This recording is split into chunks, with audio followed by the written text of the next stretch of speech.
欢迎来到频道 Daily Star News， 订阅频道，不要错过当天最热门的新闻。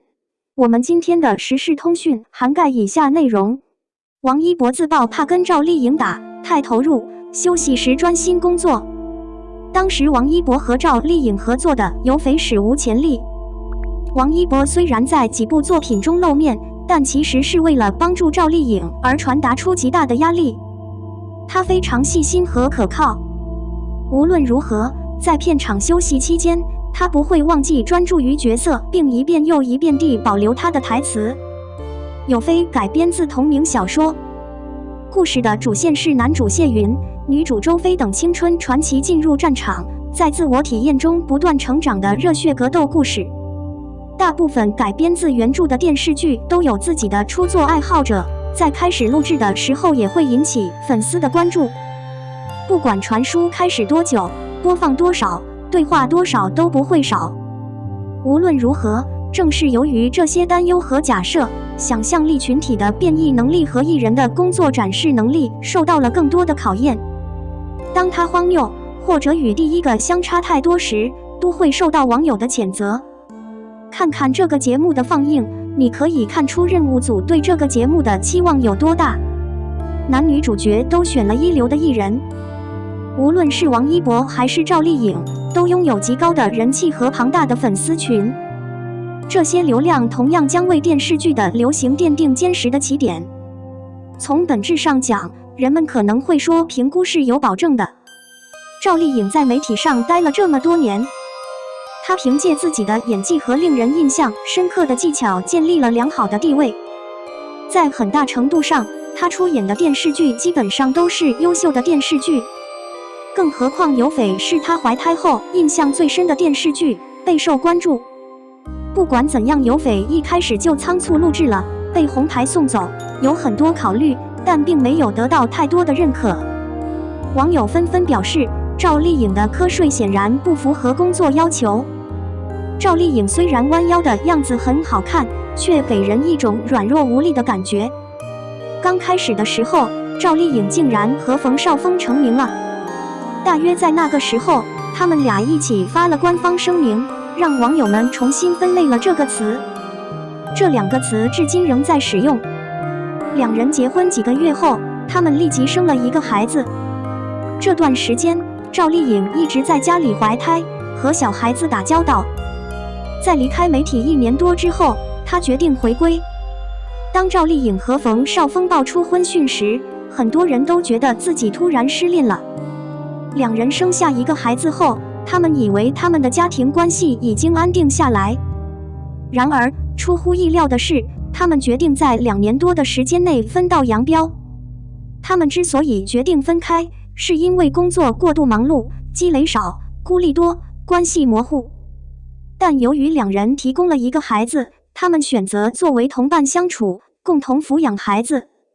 分开后，赵丽颖一直在坚持不懈的工作，在队里投篮，孩子被传给冯绍峰的家人抚养。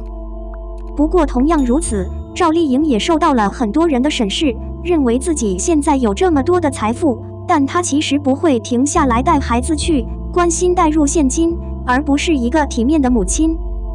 但也有人表示，赵丽颖除了做妈妈，还是她自己。她也应该有自己的兴趣、自己的幻想，以及她需要完成的事情。工作上，赵丽颖真的没有什么好尴尬的。的确，就连王一博都表达了对她惊人的技能的欣赏，但她实际上对她的孩子们负有义务。我真的很想相信她可以量化她的孩子和她的职业之间的对比，并释放一些空间。是时候和年轻人一起享受了。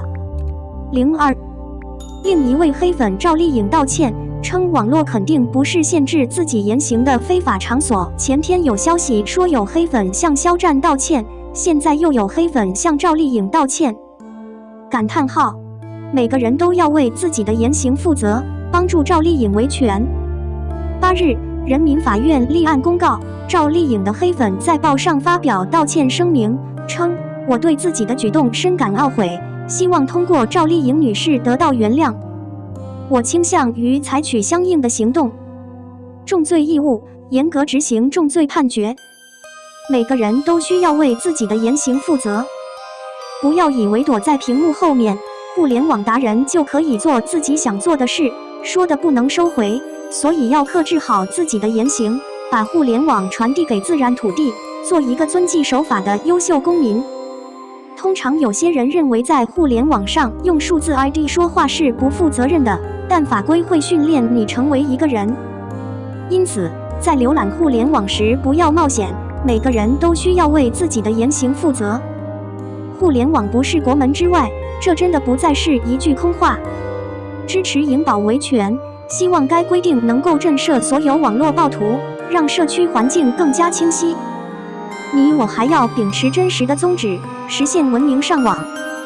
03网赚底线定档，靳东诚一双男主，女主蔡文静，司法题材。9月9日，电视剧集《底线》上线，暂定于9月19日在湖南卫视开播。上线平台为3大基础视频平台同步发布。不过，截至目前，虽然不少媒体已经查明了设定日期和超级名人平台，但电视剧集《底线》已经不再正式公布。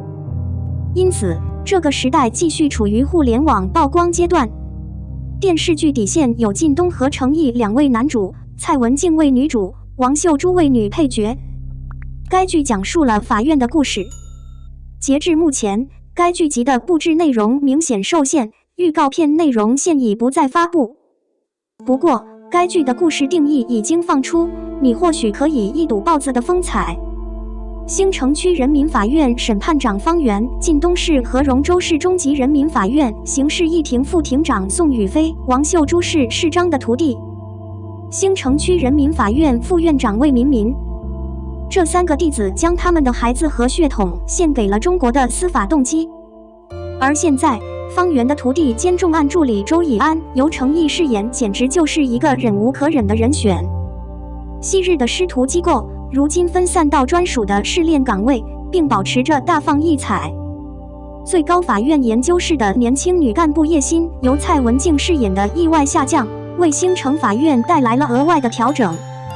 这3代庭审员在每一个案件中都在传递着一流的庭审辅助指导亚文化，他们一直坚守在正义、道德和人性的最底层。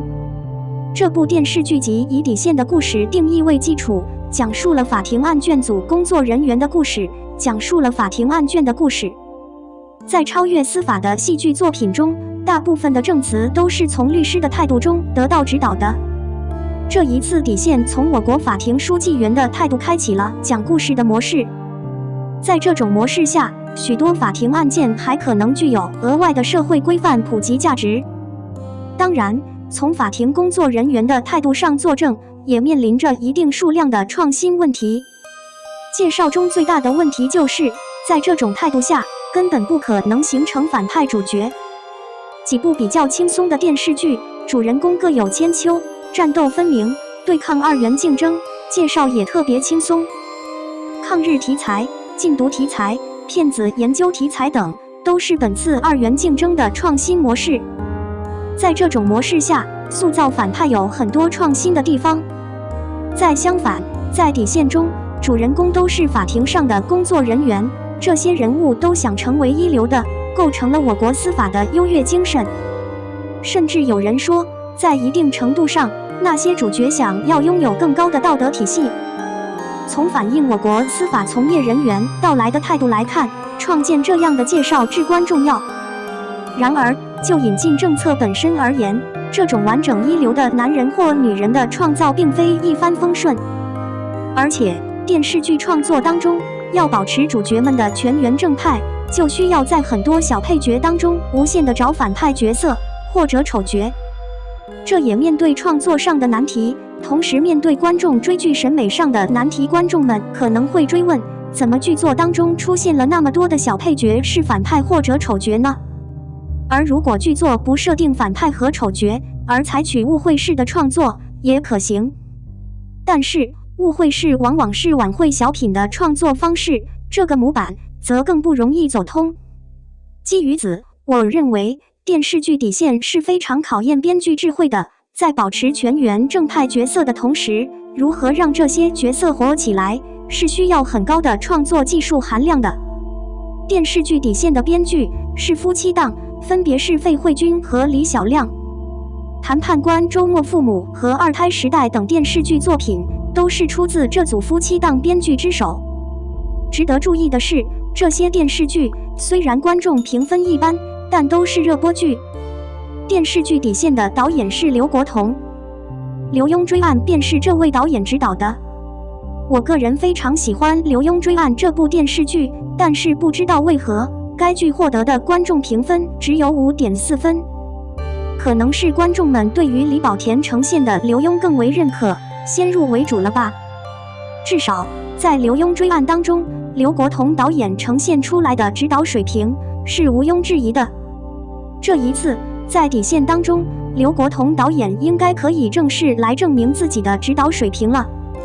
主角方面，靳东则是真正的自带收视率。客厅大妈们喜欢看靳东，似乎已经不需要更多论证了。